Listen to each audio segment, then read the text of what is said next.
Yeah, man, the battle royale for the life of your loved ones. How would you react?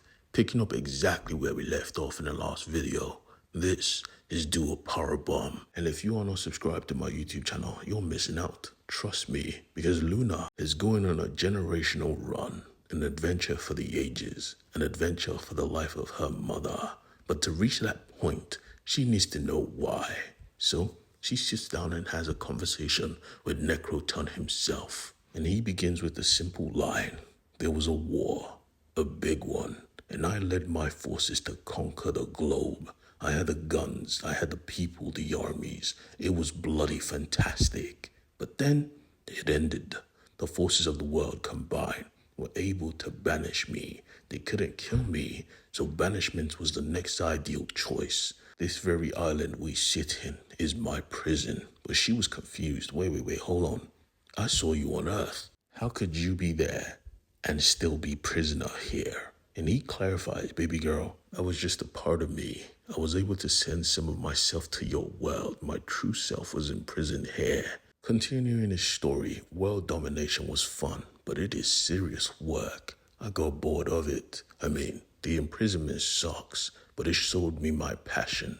It showed me what I truly love. She must have been frustrated because she told him straight up, just tell me why I'm here, and please be clear. He said, all right, I get it. You're in a rush. So let me tell you something. I love wrestling. I love the rush. I love the feel. I love the violence. I love that shit, girl. And I want you to wrestle for me. The action, the drama, nothing sells it more than a child looking to save the soul of her mother. I was there, watching the battle between Cobra-san and your mother.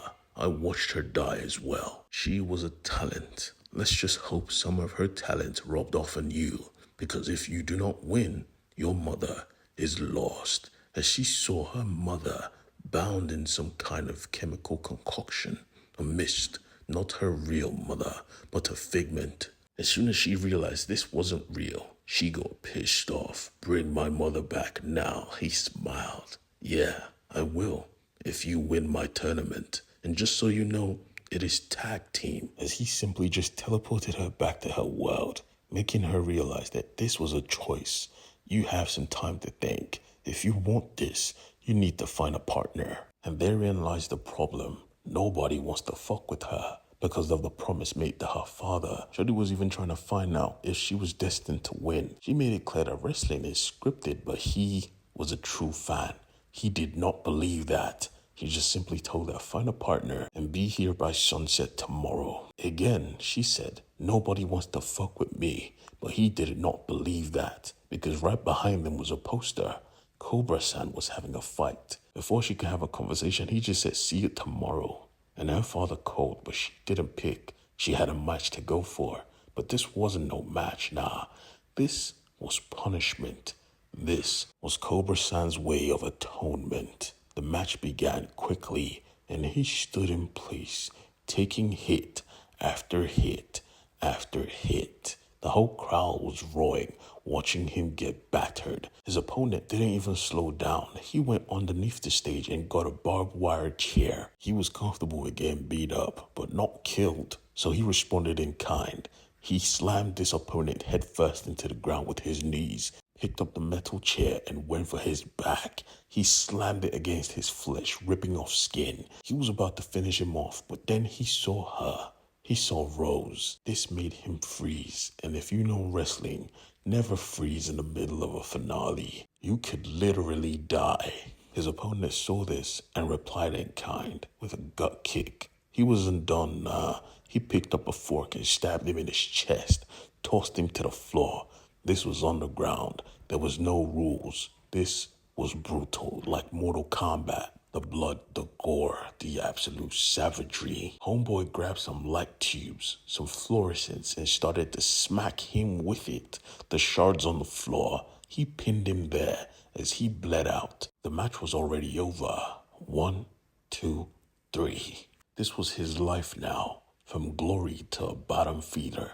Even the guy paying him for the match said, I know you. I worshipped you. What is this? You're better than this place. And he didn't believe that at all. No, I'm not. He left the room and Luna came in, but Cobra-san didn't know who she was till she saw the shirt. "Ah, I know you. What do you want?" She tried to explain, and it was ridiculous to even try. But then he stopped her and said, "I know, the necromancer guy, right?"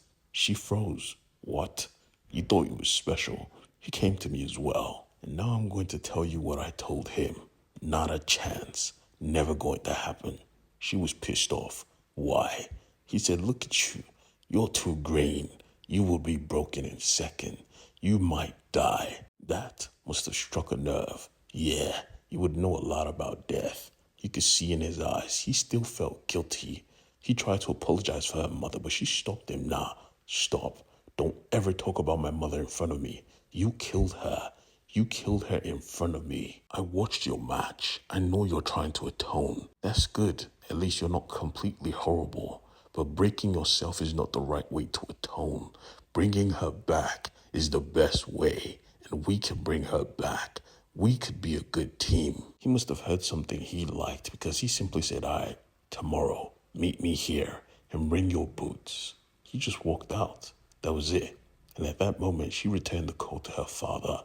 She told him that she was going to be gone for a while, but she was going to be safe. He tried to have a conversation, but she didn't want to hear it. So he said, "Be careful." Her father, the last man she could trust. Or could she? Because we discover real quick, he isn't who he says he is. He has secrets of his own. And the greatest secret is Cobra-san himself. He was the man who killed his own wife by mistake. That is why he's broken. That is why he's different. And that is why he is fighting in an intergalactic wrestling competition with his daughter without no training. Jesus Christ.